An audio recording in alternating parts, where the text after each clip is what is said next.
Le cœur. Notre cœur est un muscle puissant.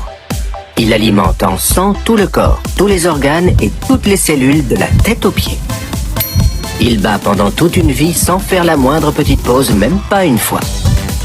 Une bouteille d'eau a une contenance de 1 litre. Dans le corps, le cœur pompe l'équivalent de 5 bouteilles d'eau par minute. Pour y arriver, le cœur d'un adulte doit battre entre 60 à 80 fois par minute. Et chez l'enfant, le cœur bat encore plus vite. Mais comment se produit un arrêt cardiaque? Voilà à quoi ressemble un cœur vu de l'intérieur. Le cœur reçoit une impulsion électrique juste à cet endroit, là. Et c'est cette impulsion qui va déterminer son rythme. Imaginons un petit tambour à cet endroit. Il s'agit du tambour principal. Au premier battement de tambour, la partie supérieure du cœur commence à se contracter. Du sang est pompé dans le cœur. Mais ce n'est pas tout. Le battement du premier tambour a déclenché un autre tambour, autrement dit le tambour numéro 2.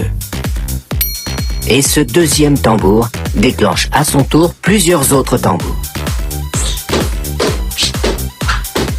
Lorsque ces autres tambours se mettent à battre, c'est au tour de la partie inférieure du cœur de se contracter. Le sang est alors envoyé dans le corps et les poumons. Puis, le premier tambour bat une nouvelle fois. Et tout recommence depuis le début. Lorsqu'on a un arrêt cardiaque, tous les tambours se mettent à battre de manière désordonnée. Dans ce cas, le cœur commence à s'emballer. Il ne peut plus se contracter et se dilater correctement. Et il ne peut plus pomper le sang.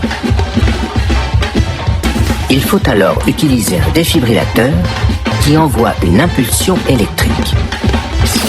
Les tambours s'arrêtent. Le cœur peut ainsi retrouver son calme. Il cesse de battre de façon désordonnée. Un secouriste doit jouer le rôle de pompe pour le patient jusqu'à ce que le cœur fonctionne à nouveau. Les compressions répétées sur le thorax aident le cœur à pomper le sang à nouveau.